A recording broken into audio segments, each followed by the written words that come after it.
இந்த பயணத்தை பற்றி எப்படி இருக்குன்னு நினைக்கிறீங்க? இருக்கு, நல்லா இருக்கு, அவ்வளோதான். ஆனால் இது அனுபவிச்சவங்களுக்கு தான் இதோட அருமை தெரியும். நம்ம மோடி ஐயா இந்த திட்டத்தை 4 வருஷமாக நடத்திட்டு இருக்காரு. கொஞ்சம் நஞ்சம் பேர் இல்லை, வருஷத்துக்கு 1500 பேர் இலவசமாகவே காசியை சுற்றி பார்த்துட்டு வராங்க சொல்கிறாங்க. ஆனால் நமக்கு எந்த நியூஸும் தெரிய மாட்டேங்குது. எப்படியோ தெரிஞ்சு வந்துட்டான். ஆனால் தெரியாதவங்க எத்தனையோ பேர் இருக்கிறாங்க, அவங்களுக்கும் போய் சேரணும். அது எப்படிங்கிறதும் தெரிய மாட்டேங்குது. காசி மட்டும் இல்லை, இந்த சுற்றுப்பயணத்தில் நம்ம அயோத்தி ராமரை கூட தரிசிக்கலாம். ஓ ஓ, சரி சரி.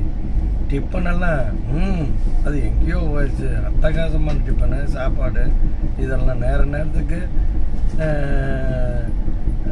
காப்பி, டீ, கூல்ட்ரிங்க்ஸு, பழம், என்ன ஒரு ஏற்பாடு, என்ன ஒரு ஐடியா.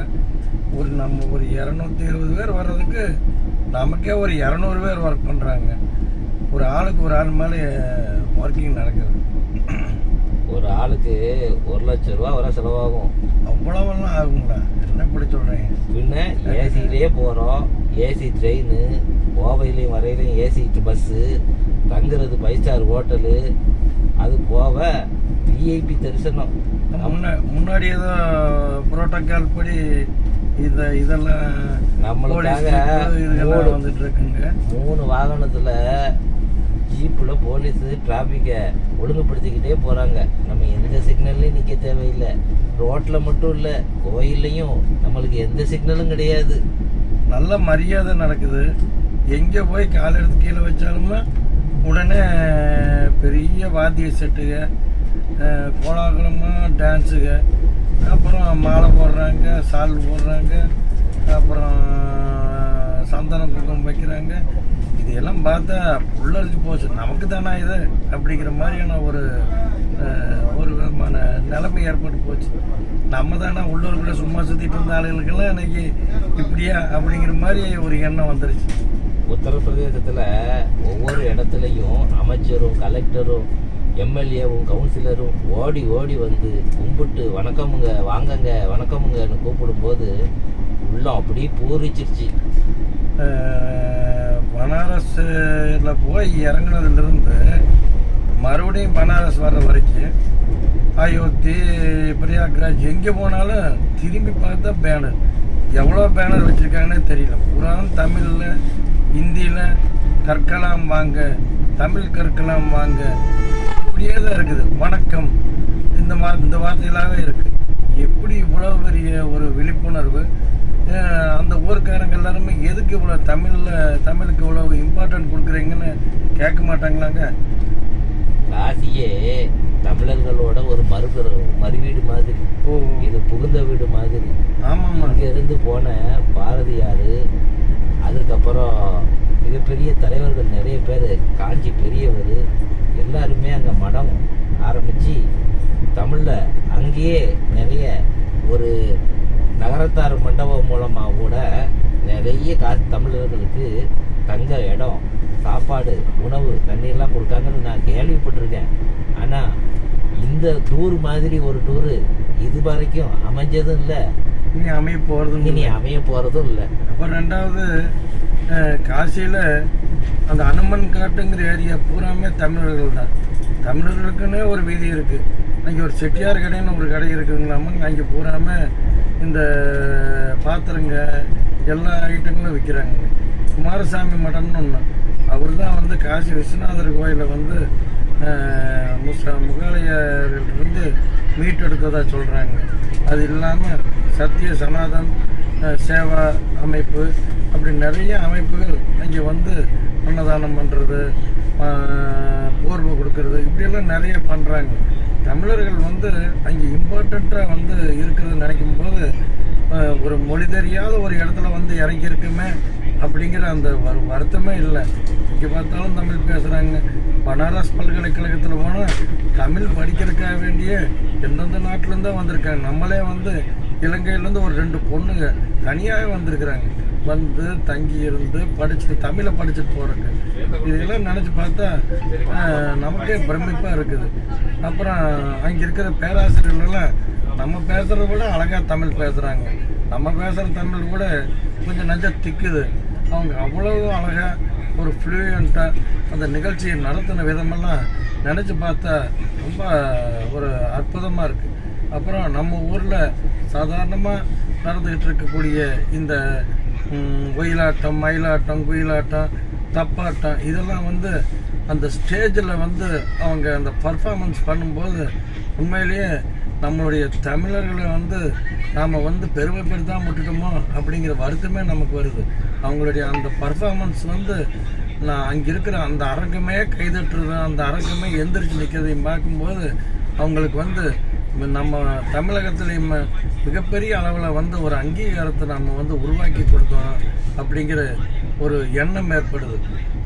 வடநாட்டு கலைஞர்களுடைய அந்த கலை நிகழ்ச்சிகளுக்கு இணையாக இன்னும் கூட சொல்லப்போனால் அதுக்கும் மேலாக நம்ம நாதஸ்வரம், தவில், அது இல்லாமல் பறை இதெல்லாம் வச்சுக்கிட்டு கரகாட்டம் இதெல்லாம் வந்து வச்சுக்கிட்டு பண்ணக்கூடிய அந்த ஒரு நல்ல ஒரு கலை நமக்கு வந்து தள்ளி நின்று பார்க்கும்போது தான் அதோடைய சிறப்பு தெரியுது. நம்ம ஊரில் சாதாரணமாக நடக்கும்போது அது தெரியல. அந்த அரங்கத்தில் பெரிய பெரிய விஐபிகள், அமைச்சர்கள், அந்த உள்ளூர் பிரமுகர்கள், மத்திய மாநில முக்கிய பிரமுகர்கள்லாம் உட்கார்ந்துருக்க அந்த பெரிய அரங்கத்தில் பெரிய ப்ரொடெக்ஷன் சுற்றியும் வந்து போலீஸ் வந்து அவங்க பாதுகாப்புக்கு நிற்கிறாங்க. இந்த இடத்துல வந்து இந்த நிகழ்ச்சி நடக்கும்போது அதை பார்க்கும்போது அந்த நிகழ்ச்சி அது எவ்வளோ மெருகேறி இருக்குது, எவ்வளோ இம்பார்ட்டண்ட்டாக இருக்குதுங்கிறது புரிய ஆரம்பிக்குது. அதில் பாருங்கள், நம்ம ட்ரெயினில் ஏறினவுடனே இந்த மாதிரி ஒரு பையை கொடுத்துட்றாங்க. அதில் 2 கேனும் கொடுத்துட்றாங்க. காசியிலையும் கங்கையிலையும் யமுனையிலையும் புண்ணிய நதிகள்லேருந்து நம்ம தீர்த்தம் எடுத்துக்கலாம். அதுக்கு சிறப்பான பந்தோபஸ்து போட்டு நம்மளை அனுப்புகிறாங்க. கொஞ்சம் நஞ்சம் பாதுகாப்பு கிடையாது. எல்லாரையும் தனித்தனியாக நம்பர் வாரியாக ஏசி பஸ்ஸில் ஏற்றுறாங்க, ஏசி பஸ்ஸில் கூட்டிகிட்டு போகிறாங்க, ஏசி ரூமில் தங்க வைக்கிறாங்க. அப்பப்பா ஏற்கனவே அங்கேயும் குளிர் இருந்தாலும் நம்மளும் மனங்குளிர இவங்க பண்ணுத உபசரிப்பு இருக்க செம. இது மாதிரி அட்ராசிட்டியை இதுவரைக்கும் வாழ்க்கையில் பார்த்ததே இல்லை. போவதுக்கு 3000 கிலோமீட்ரு, வர்றதுக்கு 3000 கிலோமீட்ரு, 6000 கிலோமீட்ரு பயணப்பட்ட தோர்வே இல்லை, பயண களைப்புங்கிறதே இல்லை. எங்கேயாவது போய் இறங்கினோம்னா நம்ம ஊர் நையாண்டி மேளமும் அந்த ஊர் மேளமும் இசை கருவி வாத்தியங்களோடு நம்மளை அப்படி குளிர வச்சிடுறாங்க. எந்த ஒரு களைப்பும் இல்லாமல் இனிமையாக நாங்கள் எல்லாத்தையும் ரசித்தோம். அப்படி ஒரு ரசிப்பு. இது மாதிரி ஒரு வாய்ப்பு எல்லாருக்கும் கிடைக்கணும். ஆண்டுதோறும் ஒவ்வொரு மாநிலத்திலிருந்தும் நம்ம தமிழர்களெல்லாம் கூட்டிகிட்டு போகணும். ஒவ்வொரு இடங்களும் பயணப்பட்டு அனுபவங்களை வளர்த்துக்கணும்.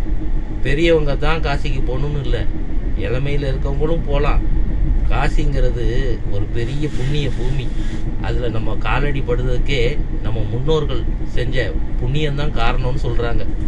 எங்களுக்கும் அப்படி ஒரு பாக்கியம் கிடைச்சதுக்கு இந்த மோடி ஐயாவுக்கும் அந்த உத்தரப்பிரதேசத்தில் உள்ள முதல்வர் யோகிநாத் ஐயா அவர்களுக்கும் ரொம்ப நன்றி.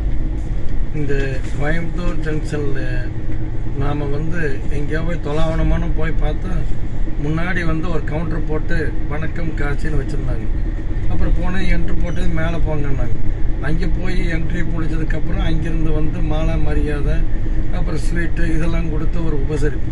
அதுக்கப்புறம் வந்து பெரிய பெரிய போலீஸ் அதிகாரிகள்லாம் வந்து ஐயா இப்படி உங்களுக்கு எந்த பாதுகாப்பு வேணாலும் நீங்கள் உங்களை தொடர்பு கொள்ளலாம் அப்படிங்கிற மாதிரியெல்லாம் ஒரு இன்ஸ்ட்ரக்ஷன் கொடுத்தாங்க.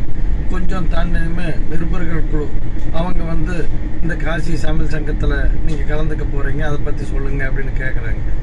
இது என்ட்ரு ஆகிறதுக்கு அறிவொளி ஐயா அவர்களுடைய இந்த காசி அப்படிங்கிற நகரத்தை பற்றி எழுதியிருக்கிற ஒரு அற்புதமான புத்தகத்தை எல்லாத்துக்கும் அனுப்பி வச்சு அந்த புத்தகத்திலேருந்தே ஒரு 10 கேள்வி கேட்டு அந்த கேள்விக்கு பதில் வந்ததுக்கப்புறம் அந்த மார்க் அடிப்படையில் மறுபடியும் வந்து நம்மளை வந்து செலக்ட் பண்ணி இதில் வந்து இது பண்ணுறாங்க. இதெல்லாம் வந்து ஒரு அற்புதமான ஒரு நிகழ்வுன்னு தான் சொல்லணும். அதில் இந்த முறை தான் இந்த புத்தகம், அடுத்த முறை வேறு புத்தகம். 10 நாளைக்கு முன்பாகவே முன்பதிவு செஞ்சிடணும். இமெயிலில் முன்பதிவு செஞ்சிட்டோம்னா அவங்க நமக்கு ஒரு பாட புத்தகத்தை அனுப்புவாங்க. அந்த பாட புத்தகத்தில் இருந்து தான் வினா விடைகள் வரும். அந்த வினா விடைகளுக்கும் ஒரு குறிப்பிட்ட தேதியை முன்கூட்டியே அறிவிச்சிருவாங்க. அந்த நேரத்தில் நம்ம இமெயில் மூலமாக நம்ம தொலைபேசி எண்ணோட கடைசி 4 இலக்கத்தை போட்டு அந்த அவங்க கொடுக்குற விண்ணப்பத்தை உள்ள நுழைஞ்சி அதை கூட கேட்கக்கூடிய கேள்விகளை நம்ம 10 நிமிடமோ 20 நிமிடமோ கொடுக்கக்கூடிய கால நேரத்துக்குள்ள அதற்குரிய பதில்களை பூர்த்தி பண்ணி அனுப்பிட்டா தேர்வு தானாக நடக்கும். காசின்னு சொல்லும்போது நம்ம பாரதியாரை மறந்துடக்கூடாது. அங்கே போய் அந்த அனுமன் காட்டில் போய் காலையில் குளிக்கிறதுக்காக நிறுத்தினாங்க. அப்போ வந்து இந்த இடத்துலலாம் பாரதியார் இருந்திருப்பார், இங்கெல்லாம் உட்காந்துருப்பார் அப்படிங்கிற மாதிரி அந்த நினைவுகள் வந்து எழலாடுச்சு.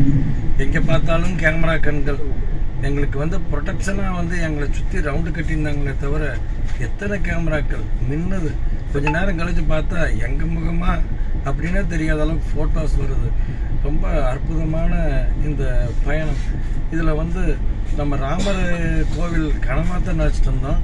அதை நினைவில் நேருக்கு நேராக பார்க்கும்போது ஒரு பிரமிப்பும் அப்படியே அசந்து போய் நின்றுட்டேன். நடக்குமா அப்படின்னு நினச்ச காரியம் இவ்வளோ அற்புதமாக நடந்திருக்கு அப்படின்ட்டு. அதே மாதிரி அயோத்தியில் உன்னி எத்தனையோ பக்கமெல்லாம் சுற்றி பார்க்கணும் அப்படின்னு இருந்தால் கூட இவங்க வட்டத்துக்குள்ளார மிகச்சிறப்பாக டைம் தேர்வு பண்ணி அந்த ஒவ்வொரு காரியத்தையும் பக்குவமாக எடுத்திருக்காங்க. பக்குவமாக, அதாவது ஒரு நல்ல சமையல் அப்படின்னு கூட சொல்லலாம். இந்த சமையலில் ருசி மட்டுமல்ல, வயிற்றுக்கு எந்த கோளாறும் இல்லை. நல்ல ஆரோக்கியமான சத்துமிக்க ஒரு சமையலும், ஒரு சிறப்பான ஒரு ஆரோக்கியமான நம்முடைய புத்தி நிலையில் ஒரு சிறப்பும் ஏற்பட்டிருக்கு. உண்மையை சொல்லணும்னா மணிக்கர்ணிகா காட் அப்படிங்கிற ஒரு இடம், அந்த இடத்துல இறந்தவர்களுடைய சடலம் எரிக்கப்படுது. இது காசியில் ஒரு முக்கியத்துவம் வாய்ந்த ஒன்று. அந்த இறந்தவர்கள் வந்து அவங்களுக்கு எரிக்கும் போது அந்த புகையில் வந்து அந்த எந்த விதமான துர்நாற்றம் வீசுறதில்லை. காசிலேயே வந்து இருந்து இறக்கணுங்கிற முடிவு பண்ணி இருக்கிறவங்களும் இருக்கிறாங்க. காசியில் வந்து இறக்குறவங்களுக்கு விஸ்வநாதர் பார்வதி அம்மாவோடு சேர்ந்து அவங்களுக்கு காட்சி அளித்து இந்த மந்திரம் சொல்லி அவங்கள முக்திக்கு அனுப்புறதா ஒரு சடங்கு. இறப்பை கொண்டாடுகிற இடமாக காசி இருக்குது. நம்முடைய முக்திக்கு வழிகாட்டுகிற இடமாக காசி இருக்கிறது. தன்னுணர்வு பெறுவதற்கு ஒரு தளமாக காசி இருக்கிறது. காசியில் பல்வேறு கலாச்சாரங்கள் இருந்தாலும், பல்வேறு புராதனமான நகரங்கள் இருந்தாலும் காசி தனிப்பெருமை வாய்ந்த நகரமாக திகழ்கிறது. அப்படிப்பட்ட காசிக்கு நம்முடைய காவிரி மைந்தர்களாகிய நம்மளை எல்லாம் காசி கங்கை மைந்தர்களை சந்திப்பதற்கும், கங்கை படித்துறையில் நாம் நடந்து செல்வதற்கும் இந்த ஏற்பாடு ரொம்ப சிறப்பாக இருந்தது. எல்லோரும் வந்து முடிஞ்ச வரைக்கும் இந்த நிகழ்ச்சியில் கலந்து கொள்ளணும்னு நாங்கள்லாம் கேட்டுக்கிறோம். அவ்வளோதான், வேற ஒன்றும் இல்லை. நன்றி.